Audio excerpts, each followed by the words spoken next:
할렐루야. 미리 조금 말씀드린데요, 오늘 마음을 좀 푹 놓으시고 들으시면 좋겠습니다. 저는 지금 한숨도 못 자고 철야에서 준비한 말씀입니다. 우리는 지금 거대한 소리 없는 전쟁을 치르고 있습니다. 이것은 한두 개 나라의 전쟁이 아닙니다. 214개 나라에서 겪고 있는 전쟁입니다. 1차, 2차 세계대전을 겪었지만 지금처럼 광범위한 전쟁은 아니었습니다. 14세기 흑사병으로 유럽 인구의 3분의 1이 사망했다고 알려져 있습니다. 제1차 세계대전 기간의 사망자 수가 1700만 명이었다고 합니다. 2차 세계대전은 약 7천만 명으로 추정합니다. 인류 사상 최대의 사망자를 만든 것은 2차 대전이지만 그 다음으로 많은 사망자를 낸 것이 1918년 스페인 독감입니다. 스페인 독감. 이 스페인 독감은 1918년에서 1920년 동안 약 2,500만 명이 사상된 그런 이 바이러스였습니다. 그때에 1918년도니까 우리 조선총독부 통계 영감에 따르면 식민지 조선의 총인구가, 우리나라 총인구가 1670만 명이었는데 독감이 걸린 환자가 742만 명이었다고 합니다. 44%. 이때에 세상을 떠난 사람들이 14만 명이었다고 합니다.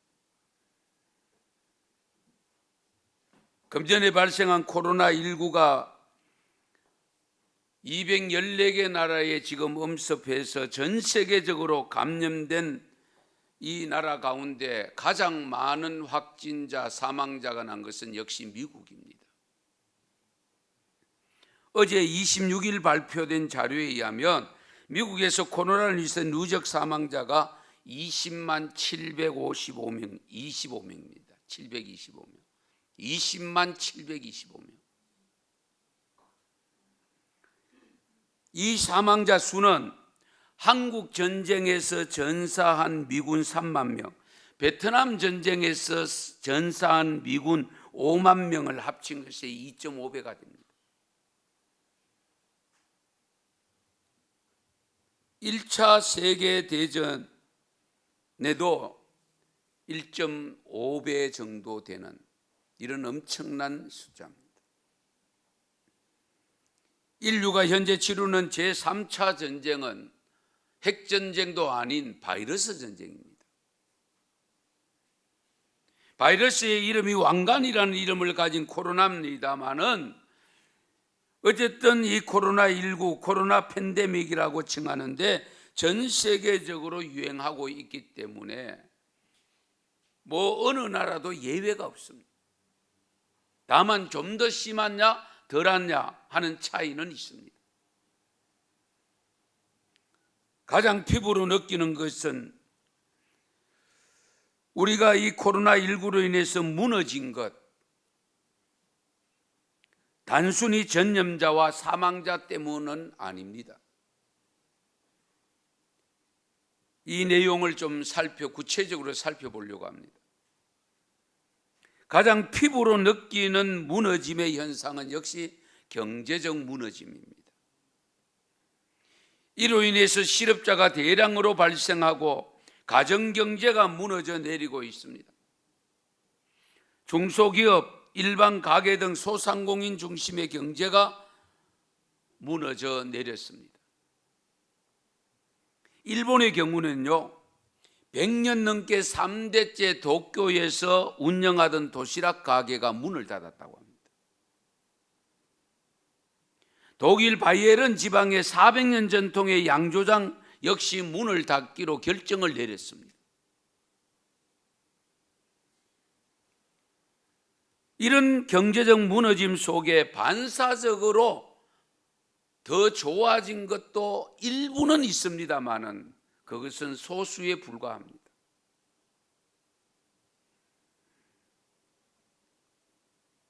경제가 무너짐으로 그나마 반사 이익을 얻는 곳이 있는데요, 제가 보니까 은행이더라고요.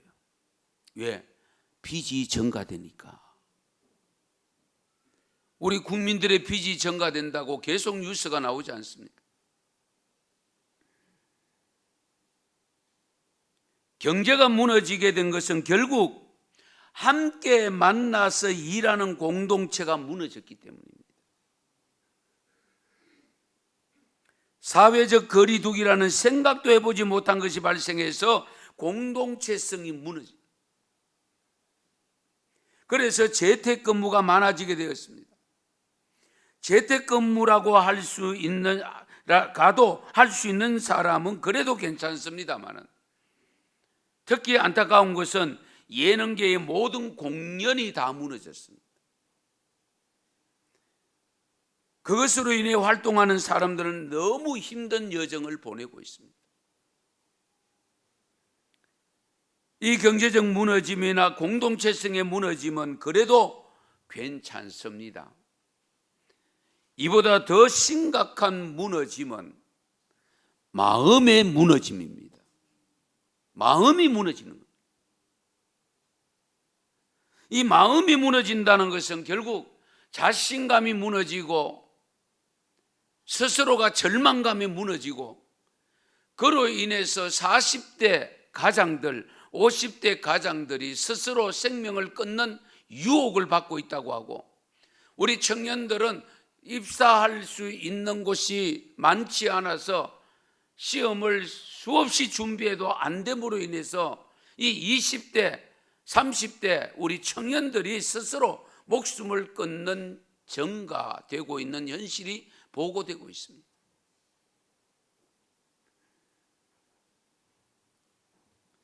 코로나로 인해서 사망자보다 우리나라는 정말 적은 숫자입니다. 지금 400명밖에 안 되잖아요. 그런데 이 사망자보다도 우리나라의 경우는 자살 사망자와 교통사고로 죽는 사망자가 얼마나 많은지 모릅니다. 지난해에 우리나라 스스로 목숨을 끊은 자가 공식적으로 통계에 잡힌 자가 하루에 37.5명입니다. 우리는 별로 못 느끼잖아요. 하루에 37.5명.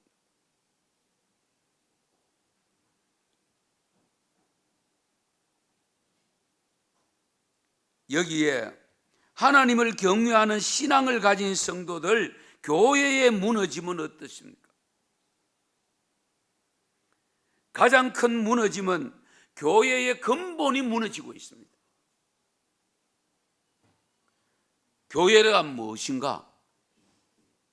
나름대로 아마 여쭤보면은 여러분들 대답을 할 겁니다. 우리 교단의 헌법이라는 책이 있는데 그 헌법 제2편에 보면은 교회에 관한 내용을 담고 있고, 그래서 교회란 정의를 내리고 있는 곳이 있습니다. 교회가 무엇이냐 한번 들어보세요. 우리 헌법에 있는 그대로를 제가 적었습니다. 하나님이 만민 중에서 자기 백성을 택하여 그들로 무한하신 은혜와 지혜를 나타내신다. 이 무리가 하나님의 집이요 그리스도의 몸이며 성령의 전이다. 이 무리는 과거, 현재, 미래에 있는 성도들인데 이를 가리켜 거룩한 공회, 곧 교회라 한다. 이것을 간추려 정의 내리면 교회란 하나님의 부름 받은 사람이 예수 그리스도를 믿음으로 죄사함 받고 성령의 인도함을 받아서 연합하여 모인 공동체가 교회입니다. 은성교회가 뭡니까? 바로 이 신앙 고백을 가진 성도들이 함께 어우러져 모인 그 공동체가 교회입니다. 건물이 아닙니다. 이와 같은 교회 공동체의 생명이 공예배입니다. 공예배. 공예배가 뭐냐? 우리 성도들이 공동으로 모여서 드리는 예배를 공예배라는 단어를 씁니다. 이 공예배를 드리지 못하게 된 막음으로 인해서 예배만 무너진 것이 아니라 결국은 교회가 무너져 내리고 있는 겁니다. 하나님은 왜 교회를 세우셨을까요? 진작 혼자 신앙생활을 할 수 있을 것 같다면 교회를 뭐 하려고 세웠겠어요? 우리가 살아보지만은, 경험해보지만은 나 혼자 신앙생활 잘할 것 같으나 혼자 신앙생활 하면 못해요. 얼마 못 가요. 그래서 에베소서 1장 22절에 보면 예수 그리스도를 교회의 머리로 삼았다. 그리스도가 교회의 머리라고 했고, 그리고 그 23절에 보면 교회는 예수님의 몸이라고 했습니다. 그러면 예수님의 몸을 온전히 만들기 위해서 저와 여러분 성도들을 불러서 지체로 삼으신 겁니다. 성도 없는 교회는 있을 수가 없습니다.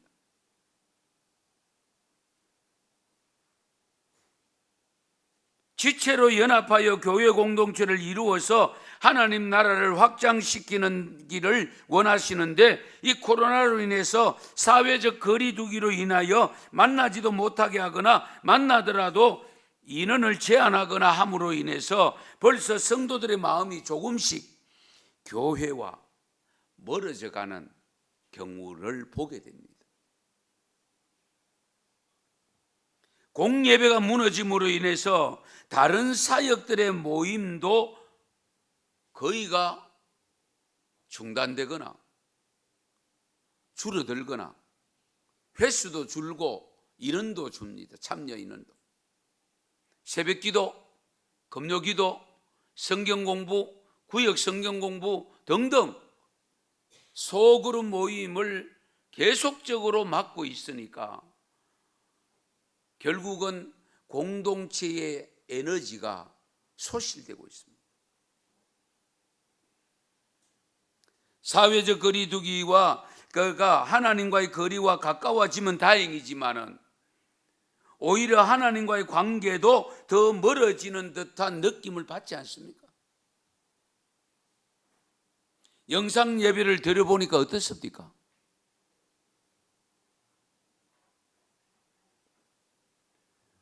들어본 분은 다 공통적으로 느낀 점이 예배 같지 않더라. 공통적인 예배 같지 않더라. 거기다가 가족 중에서요, 예수 안 믿는 분, 교회 안 다닌 분 섞여 있는 가정에는요, 그 예배 드린다고 거실에 앉아 있거나 방에 있으면 들락날락하면서 계속 방해합니다. 일부러요, 텔레비전 소리를 크게 틀어놓고 자기 혼자서 예배가 예배다워지질 않아요. 울며 겨자 먹기로 한두 번은 가능할지 몰라도 그것이 우리의 믿음 자체를, 신앙 자체를 흔들어놓는 거예요. 그렇다면 왜 하나님은 이 코로나를 통해서 이와 같은 것이 무너지게 했을까? 저는 늘 그것이 궁금합니다. 왜, 무엇 때문에? 그 이유가 무엇일까? 성도 여러분, 한 가지 분명히 아셔야 될 것은 전염병은 사탄이 가져다 준 것이 아님을 믿으시기 바랍니다. 전염병은 전적으로 하나님의 소관입니다. 하나님이 다스리는 도구입니다. 그래서 전염병을 가장 먼저 언급한 사람이 누구냐? 모세입니다. 모세와 아론이 애굽의 바로를 찾아가서 하나님이 이스라엘 백성들을 내보내서 사흘길쯤 광야에 가서 절기를 지키라고 했으니 보내달라라고 간청을 합니다. 이것이 출애굽기 5장에 기록되어 있는데요. 바로가 이 말을 듣고는 풀쩍 뛰면서 나는 여호와를 모른다. 이스라엘을 내보내지 않을 것이다. 그때의 모세가 바로에게 그 5장 3절에 보면 이렇게 일러줍니다. 그들이 이르되 히브리인의 하나님이 우리에게 나타나서선즉 우리가 광야로 사흘 길정 가서 우리 하나님 여호와께 제사를 드리려 하오니 가도록 허락하소서. 여호와께서 전염병이나 칼로 우리를 치실까 두려워하노라. 성경에서 제일 먼저 전염병이라는 단어를 사용한 사람이 모세인데 하나님이 사용하신다고 했습니다. 만약에 당신이 내보내주지 아니하고 그래서 우리가 예배를 제대로 절기를 지키지 아니하면 하나님께서 전염병이나 칼로 전쟁으로 우리를 치실까 두렵다.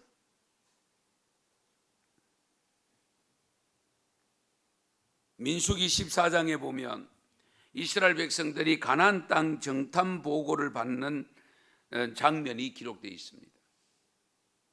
12명의 정탐 보고를 받았을 때에 10명이 완전히 절망할 수밖에 없는 표현을 하잖아요.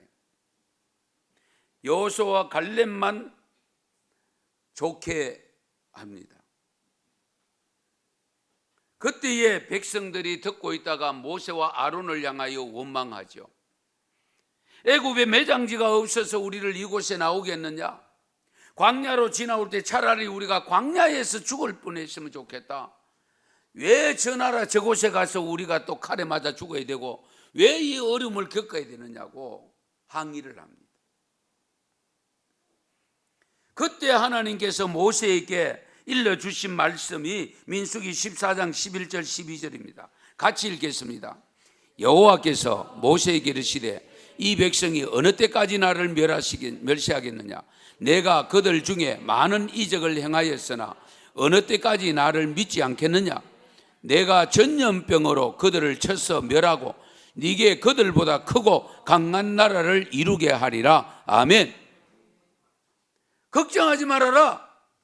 내가 그들을 너희들 칼로 치게 만들지 않으려고 전염병으로 쳐서 너희들을 강대한 나라로 만들어 주시겠다.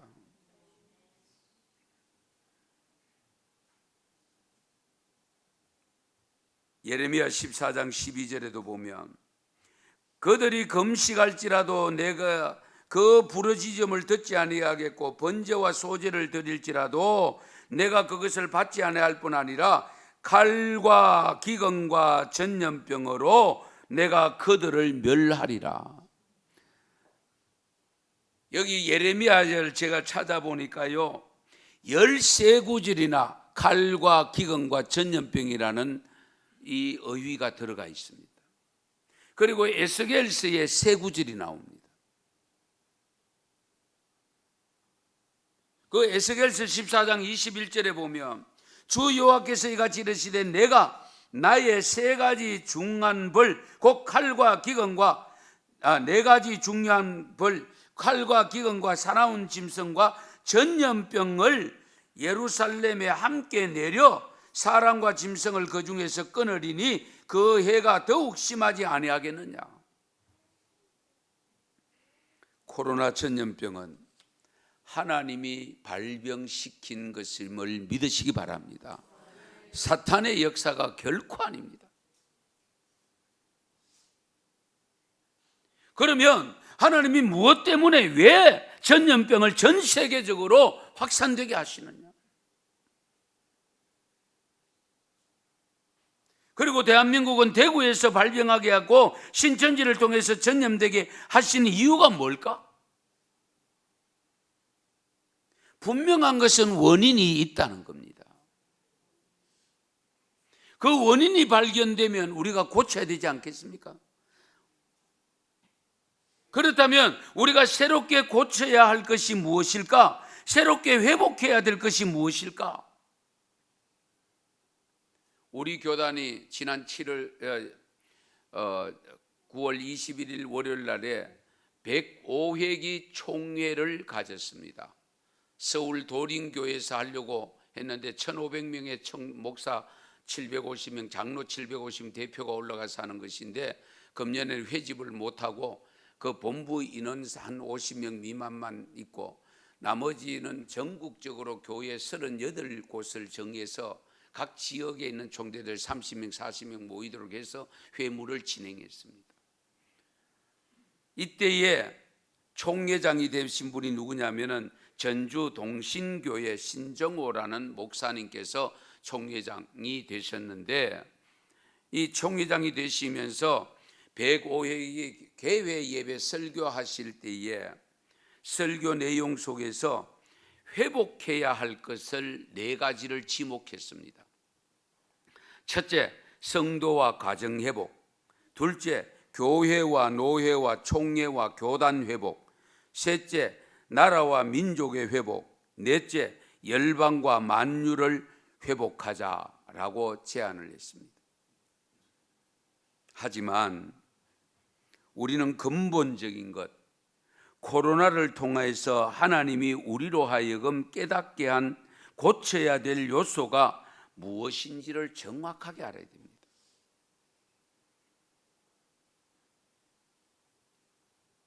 그리고 코로나를 통해서 무너진 것, 잘못된 것, 회복해야 될 것이 진정 무엇인가 구체적으로 알아야 됩니다. 뜬구름 잡듯이 하면 안 됩니다. 구호로 되는 것이 아닙니다. 물론 전문가들이나 목사라도 나름대로 생각하는 것, 묵상하는 내용이 혹 다를 수 있겠습니다만은 우리가 고쳐야 할 것이 고쳐질 때에 모든 것이 회복될 줄로 믿습니다. 고쳐야 될 것을 고치지 않으면 아무리 고쳐달라고 외쳐도 고쳐지지 않습니다.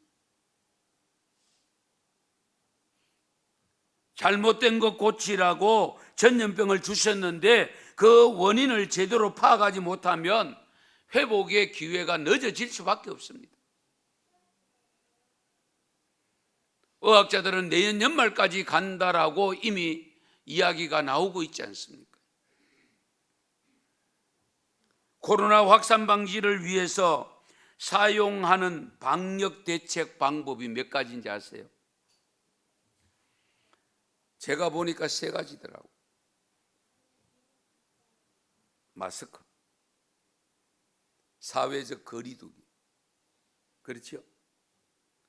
그 다음에 소독입니다.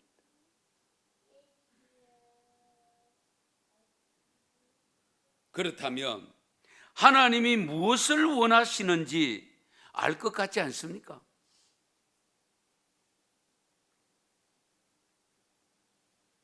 코로나 전염병이 쉽게 전염되지 않도록 하기 위해서 사용한 방역 대책의 크게 3가지, 마스크와 사회적 거리두기와 소독을.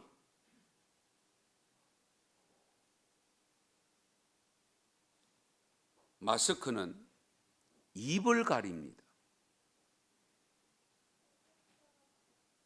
거기에서 침이 튀지 못하도록 하기 위해서 가린 겁니다. 그런데 마스크를 해보니 말을 잘 할 수가 없습니다. 전달을 제대로 못합니다. 입을 통해서 나오는 말은 인생을 좌우합니다. 그래서 말은 참으로 중요하지 않습니까? 하나님이 만들어주신 입으로 해야 할 가장 우선된 일이 무엇일까? 하나님이 우리의 입을 통해서 가장 원하시는 일이 뭘요? 찬양하시기를 원하십니다.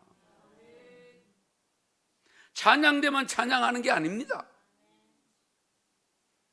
이사야 43장 21절 잘 아는 말씀입니다마는 이 백성은 내가 나를 위하여 지었나니 나를 찬송하게 하려 함이니라. 이 백성들 나를 위하여 창조했는데 무엇 때문에? 나를 찬양하도록 하기 위해서. 그런데 우리의 입으로 말하는 것이 하나님을 찬양하기보다는 하나님의 이름을 욕되게 하는 일들이 너무 난무하지 않습니까?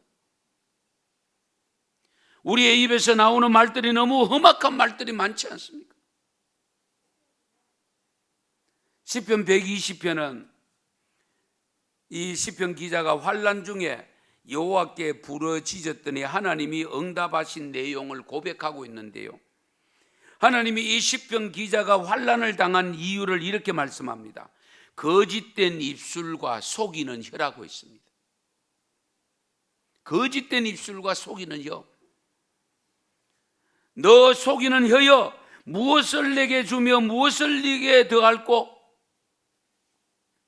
그런데 중요한 것을 지적하는 말씀이 6절인데요, 내가 화평을 미워하는 자들과 함께 오래 거주하였도다. 내가 화평을 미워하는 자들과 함께 오래 거주하였다. 화평을 미워하는 자들이 누굴까요?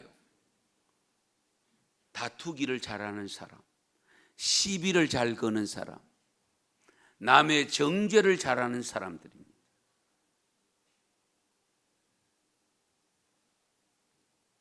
이들과 가까이 하다 보니까 결국은 닮아서 결국 그와 같이 되었다. 어떻게 변했느냐 하면 그 시편 120편 7절에 이렇게 말씀합니다. 나는 화평을 원할지라도 내가 말할 때에 그들은 싸우려 하는도다. 나는 화평을 가지고 조용조용하게 온순하게 대처하고 있는데 상대방은 싸우려고 한다. 우리가 그런 경우를 많이 경험하지 않습니까? 마스크를 착용하게 하신 것을 통해서 우선은 말을 적게 하게 됩니다. 그러나 꼭 필요한 말은 해야 되잖아요. 그래서 에베소 4장 29절에 말씀합니다. 같이 읽습니다. 무릇 더러운 말은 너희 입 밖에도 내지 말고 오직 덕을 세우는 데 소용되는 대로 선한 말을 하여 듣는 자들에게 은혜를 끼치게 하라. 아멘. 이 말씀 속에서 마스크를 착용하게 하신 하나님의 뜻을 고스란히 보여주고 있습니다. 더러운 말 하지 말라. 입 밖에도 내지 마라. 에베소 5장 4절에 보면요, 누추함과 어리석은 말이나 희롱의 말이 마땅치 아니하니 오히려 감사하는 말을 하라. 누추함과 어리석은 말, 희롱의 말, 비아냥거리는 말, 비꼬는 말, 오히려 감사하는 말을 해라. 그래서 골로새 3장 8절 9절에도 보면 비방과 입에 부끄러운 말과 거짓말을 하지 말라고 했습니다. 말을 하고 싶거든 덕을 세우는데 소용되는 대로 선한 말을 해라. 나의 말을 듣는 자들이 은혜를 받도록 은혜 받는 말을 해라는 겁니다. 은혜가 되는 말을 하는 것이 기독교인의 책무입니다. 왜 말을 조심해야 되느냐? 잘 들으세요. 그냥 말씀을 대충 읽고 말면 안 됩니다. 마태복음 12장 36절 37절 같이 읽습니다. 내가 너희에게 이르노니 사람이 무슨 무익한 말을 하든지 심판날에 이에 대하여 신문을 받으리니 내 말로 어렵다함을 받고 내 말로 정죄함을 받으리라. 아멘. 우리의 행위만이 심판의 대상이 아닙니다. 우리도 너무 쉽게 내뱉는 말이 심판을 받는다고 했습니다. 아울러 우리 하나님은 우리가 하는 말에 따라서 복을 주시기도 하고 해악을 주시기도 하는데요, 민수기 14장 28절 같이 읽습니다. 그들에게 이르기를 여호와의 말씀에 내 삶을 두고 맹세하노라. 너희 말이 내 귀에 들린 대로 내가 너희에게 행하리니. 아멘. 인생은 말입니다. 언어입니다. 말이 나의 인생이 되는데, 왜냐하면 하나님은 내 입에서 나오는 말이 하나님의 귀에 들린 대로 복을 주시기도 하고 저주를 하시기도 하고, 사람들을 많이 아름답게 어우러져 살도록 하시기도 하고, 헤어져서 흩어져서 혼자 살게도 하신다는 겁니다.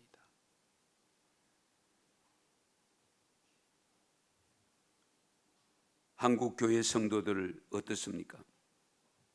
한국 교회 목사들의 입원, 한국 교회 장로들의 입원, 한국 교회 권사들의 입원 어떻습니까? 험악한 말, 더러운 말만이 아니라 불평과 원망의 말 많지 않습니까?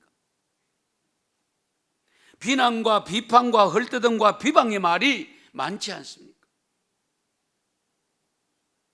하나님을 찬양하며 감사해야 할 입술의 고백이 불평과 원망으로 가득 차 있다면 하나님이 어떻게 하시겠어요? 입을 막는 일밖에 없습니다.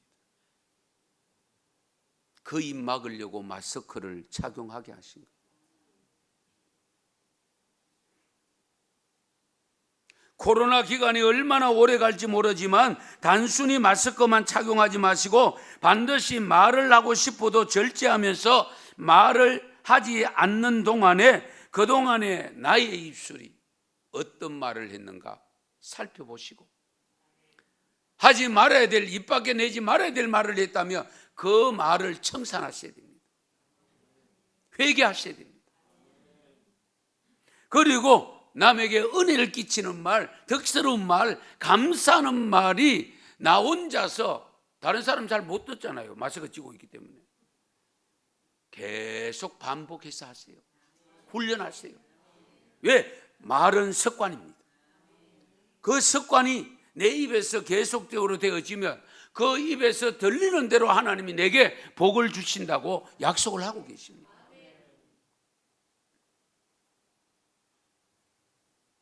우리 미고 사축 잘 하시죠?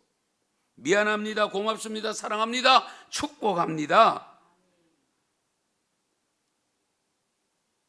코로나를 통해서 마스크를 끼면서 의사 전달을 제대로 하지 못하게 한 것 같으나 우리의 입에서 나온 더러운 말을 제거하고 하나님이 주신 복음의 말씀을 전하고 선한 말을 전하고 감사의 말을 전할 훈련하는 기회로 삼을 수 있기를 축원합니다.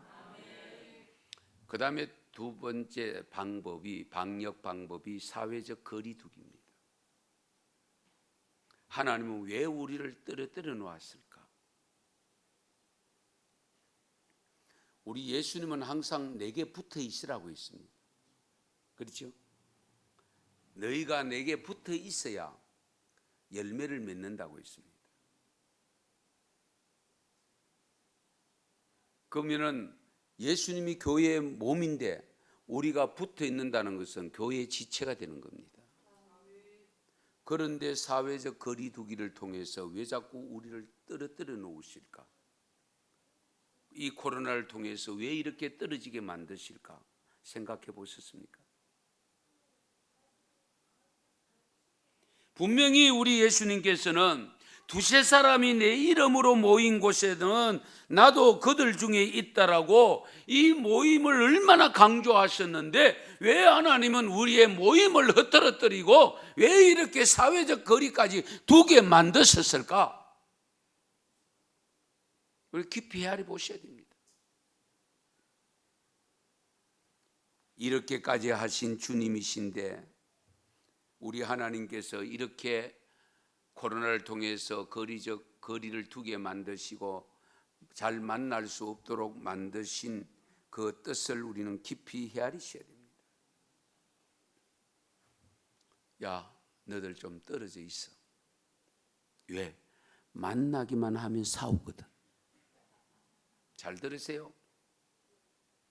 오늘날 한국 교회가 정말 회개해야 될 것이 뭐냐? 다툼과 분열입니다. 만나면 싸우고 있으니까. 너희들 좀 떨어져 있어. 여러분 그런 경험이 있는지 모르겠습니다만은 부부간에 싸우다가 보면은 화해가 안 되면 딴 방으로 갑니다. 왜? 안 보면 안 싸우니까. 보면 싸워야 되니까. 그렇잖아요. 왜 하나님께서 너희들끼리 떨어져 있도록 만드셨느냐? 만나면 싸우니까. 하나님의 사랑은 온데간데 없고 늘 으르렁거리고 싸우니까.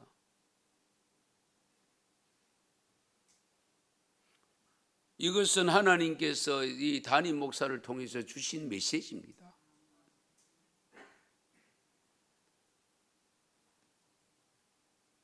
총회도요 3박 4일 할 것을 영상으로 5시간 하다 보니 싸울 일이 몇 가지 있었거든요. 그러니까 못 싸웠어요. 정말로 큰 사건이 있었거든요. 1,500명 한 자리에 모였으면 야단 났을 겁니다.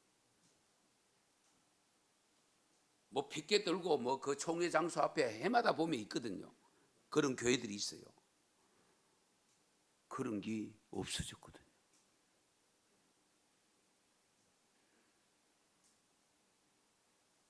한국 교회 안에 들어가 보면 크고 작은 다툼이 비일비재합니다. 코로나 와중에도 싸우는 교회들이 있음을 볼 수 있지 않습니까? 그런데 코로나를 빨리 없애주시겠어요? 제가 볼 때는 의학자들이 말하는 대로 오래 갈 수밖에 없습니다. 왜? 아직도 회개하는 모습이 잘 안 보여.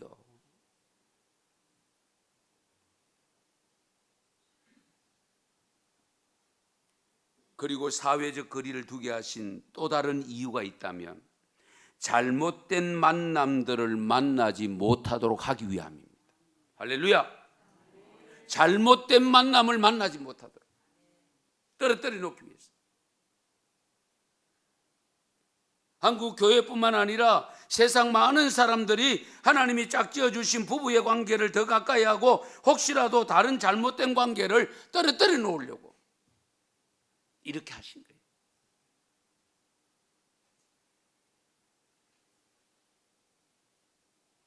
가정에 소홀히 하던 가장들, 자녀들에게 좀 더 관심을 가지라고 가족끼리 있는 시간을 많이 주셨잖아요. 잘 선용하셔야 됩니다. 그런데 이 기간이 좀 오래되다 보니 전쟁터가 되고 있다고 합니다.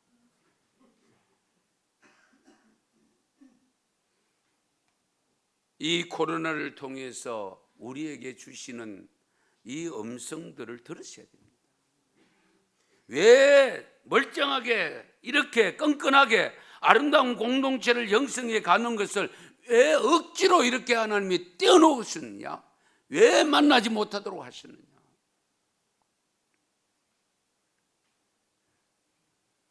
사회적 거리를 두게 하신 하나님의 또 다른 뜻이 있다면 하나님과 가까이 하지 못하게 가로막는 것들로부터 떨어지라는 겁니다. 이해되십니까?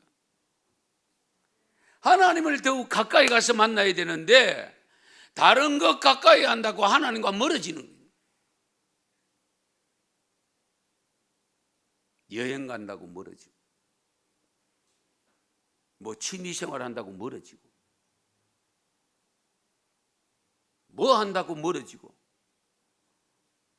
그걸 못하도록 함으로 말미암아 하나님과 좀 가까이 있으라고, 하나님과 밀접한 관계를 회복하라고 주셨는데 같이 덩달아서 멀어지면 하나님의 뜻을 왜곡시키는 겁니다.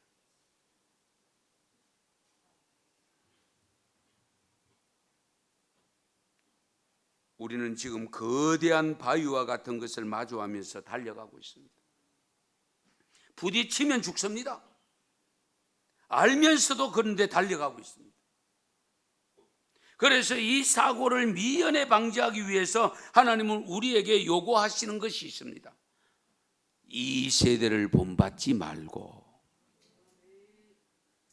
너희는 이 세대를 본받지 말고 오직 마음을 새롭게 함으로 변화를 받아 하나님의 선하시고 기뻐하시고 온전한 뜻이 무엇인지 분별하도록 하라. 로마서 12장 2절입니다. 이 세대를 본받지 않기 위해서 거리 두기를 잘해야 됩니다.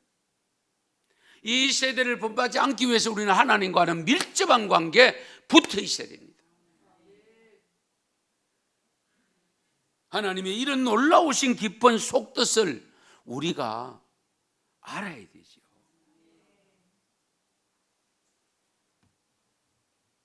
그러므로 거리 두기를 통해서 주시는 하나님의 음성을 듣고 깨달아서 정말 주님을 더 가까이 다가갈 수 있기를 축원합니다.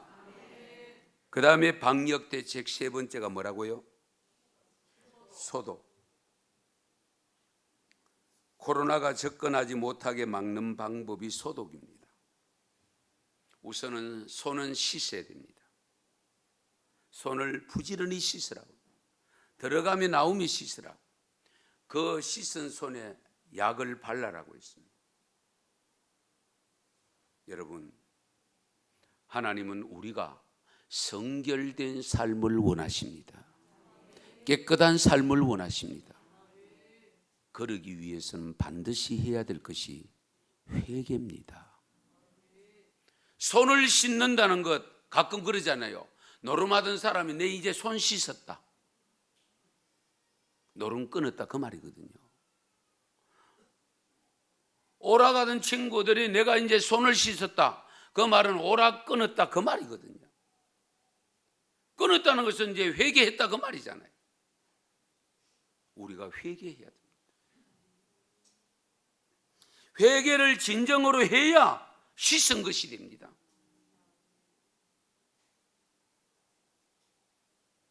오늘 본문 말씀 이제 역대하 7장을 잠깐 살펴보겠습니다. 오늘 읽은 본문 앞부분에 기록된 내용은 솔로몬이 성전과 왕궁을 건축하고 난 다음에 성전 봉헌 제사를 드린 거예요.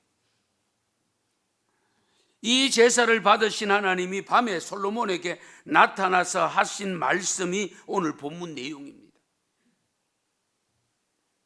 내가 이미 내 기도를 듣고 이곳을 택하여 내게 제사하는 성전을 삼았으니 혹 내가 하늘을 닫고 비를 내리지 아니하거나 혹 메뚜기들에게 토산을 먹게 하거나, 이것은 기근입니다. 혹 전염병이 내 백성 가운데에 유행하게 할 때에 내 이름으로 일컫는 내 백성이 그들의 악한 길에서 떠나 스스로 낮추고 기도하여 내 얼굴을 찾으면 내가 하늘에서 듣고 그들의 죄를 사하고 그들의 땅을 고칠지라. 할렐루야. 회개하면 내가 그들의 기도를 듣고 땅을 고쳐주신다. 기근이나 전염병이 유행하거들랑 내 백성들이 이 성전에 와서 내게 기도하고 회개하고 잘못된 거 고백하고 그러면 내가 고친다. 이 땅을 고친다.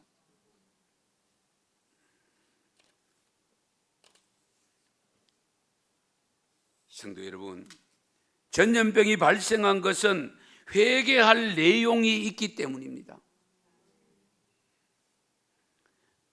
간접적으로 설명해 주는 것이긴 합니다만은 이것을 분명히 우리가 아셔야 됩니다.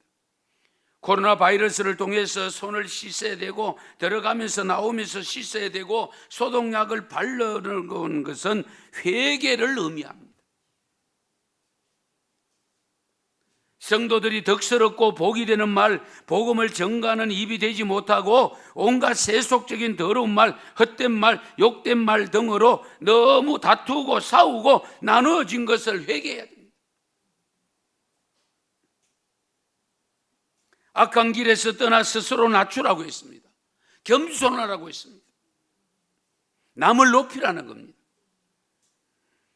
그리고 하나님을 찾고 하나님을 만날 성결한 삶을 살면 하나님은 죄를 용서하신다고 약속하고 있습니다. 그리고 우리의 땅을 고쳐주신다, 회복시켜 주신다, 그 말씀입니다.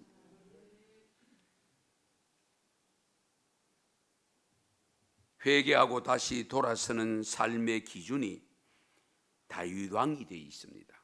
오늘 보면 17절 18절에 보면 같이 읽을까요? 네가 만일 내 앞에서 행하기를 내 아버지 다윗이 행한 것과 같이 하여 내가 네게 명령한 모든 것을 행하여 내 율례와 법규를 지키면 내가 네 나라 왕위를 견고하게 하되 전에 내가 내 아버지 다윗과 언약하기를 이스라엘을 다스릴 자가 네게서 끊어지지 아니하리라 한 대로 하리라. 아멘. 말씀을 지키는 것, 회개하고 지키는 것을 기준이 다윗입니다. 다윗도 흉악한 죄를 범했습니다. 그러나 다른 사람과 차이점이 뭐냐? 철저한 회개를 했습니다.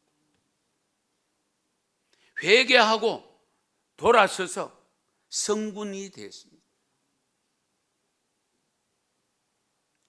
우리 교단의 105의 총회 주제가 뭐냐? 한번 따라서 합시다. 주여, 이제 회복하게 하소서. 그러면서 말씀을 구약과 신약을 주셨는데 구약의 말씀은 에스라 10장 1절과 12절이고요. 그리고 신약은 사도행전 3장 19절에서 21절 말씀을 주셨습니다. 그 1절에 보면 에스라 10장 1절에 보면 에스라 선지자가 성전 앞에 가서 금식하며 통곡하며 회개에 기도하는 장면이 기록되어 있습니다. 그 죄를 자복할 때에 많은 백성들이 크게 통곡하고 모든 백성들이 심지어 어린아이들까지 다 모였다고 했습니다. 그래서 에스라가 울면서 회개한 죄가 무슨 죄이냐? 잘 보세요. 10절입니다. 우리 같이 읽겠습니다. 제사장 에스라가 일어나 그들에게 이르되 너희가 범죄하여 이방 여자를 아내로 삼아 이스라엘의 죄를 더하게 하였으니 이제 너희 조상들의 하나님 앞에서 죄를 자복하고 그의 뜻대로 행하여 그 지방 사람들과 이방 여인을 끊어버리라. 에스라의 이 말을 들은 백성들이 어떻게 처신했느냐, 행동했느냐? 12절입니다. 같이 읽습니다. 모든 회중이 큰 소리로 대답하여 이르되 당신의 말씀대로 우리가 마땅히 행할 것이니이다. 아멘. 우리가 당신이 지적한 거 회개합니다. 그래서 성경을 읽어보면 이방 여인들을 축출합니다. 다 밖으로 내보냈다라고 있습니다. 잘못된 길에서 유턴하는 것이 회개입니다. 그래서 에스라 10장 2절에 보면 스가랴가 기도하고 있는 에스라를 찾아와서 하는 말이 이스라엘에게도 아직도 소망이 있습니다. 울며 지금 기도하고 있는 에스라를 찾아와서 아직도 이스라엘에게 소망이 있다라고 있습니다. 그럼 무엇을 두고 이렇게 표현했느냐? 3절에 보면 곧 내 주의 교훈을 따르며 우리 하나님의 명령을 떨며 준행하는 자의 가르침을 따라 이 모든 아내와 그들의 소생을 다 내보내기로 우리 하나님과 언약을 세우고 율법대로 행할 것이라. 할렐루야. 아직 우리에게 이스라엘 소망이 있는 것은 회개가 있기 때문입니다. 이 나라가 이렇게 세계인들이 놀랄 정도로 아름다운 복을 받아 누리는데 이것이 무너지는 것은 마땅치 않습니다. 왜? 하나님이 주신 복이기 때문에. 그러나 이대로 두다가는 안 되겠다 싶어서 하나님이 코로나를 통해서 이렇게 하실 때에 우리에게 소망이 있다면, 이 땅을 회복시키는 일이 있다면, 고치는 일이 있다면 회개하는 일입니다. 그리고 오늘 신약의 말씀은 성령에 관한 말씀인데 저는 소독약을 성령으로 표현했습니다. 왜? 소독약은 코로나 바이러스를 접근하지 못하게 막기 때문에, 있는 것조차도 씻어내기 때문에, 죽일 수 있기 때문에. 내 안에 말씀이 가득해도 성령이 충만해야 능력의 삶을 살 수 있지 않습니까? 긴 말씀 드리지 않겠습니다. 성령에 대해서. 우리 예수님께서 그토록 강조한 것이 뭡니까? 내가 가면 보혜사 영을 보낼 텐데 너희는 그 성령 받기 전에 이 예루살렘 성을 떠나지 말아라. 우리가 성령을 받아야 됩니다. 손만 씻어가 되는 게 아니고 소독약을 발라야 됩니다. 우리가 알고 있는 말씀으로만 아닙니다. 그 말씀이 내 삶 속에서 지켜지기 위해서, 행동으로 나타나기 위해서는 성령이 임해야 합니다. 그래서 오늘 8절 말씀 너무 잘하는 말씀입니다. 성령이 너에게 임하면 너희가 권능을 받고 예루살렘과 유대와 사마리아와 땅끝까지 이르러 내 정인이 되리라. 반드시 이 과정이 거쳐져야 코로나가 없어집니다. 이 땅의 황무함을 보셔서 찬양이 있는데 제가 찬양 부르지는 못하겠습니다. 시간이 많이 가서. 이 땅의 황무함을 보셔서 하나님, 하늘의 하나님 긍휼을 베푸시는 주여, 우리의 죄악 용서하소서. 이 땅 고쳐주소서. 용서가 어떻게 됩니까? 회개를 해야 용서를 해주지. 그렇잖아요. 죄악 용서해달라는 것은 뭡니까? 회개하겠습니다, 그 뜻이잖아요. 그러므로 이 땅 고쳐주셔서 이제 우리 모두 하나 되어 이 땅에 무너진 기초를 다시 쌓을 때에 우리의 우상들을 태우실 성령의 불 임하소서. 부흥의 불길 타오르게 하소서. 진리의 말씀 이 땅 새롭게 하소서. 은혜의 강물이 흐르게 하소서. 성령의 바람이 이제 불어와 주의 영광 가득한 새날 주소서. 주님 나라 이 땅 임하시옵소서. 이런 회복의 역사가 일어나기를 축원합니다. 축복합니다. 기도드리겠습니다.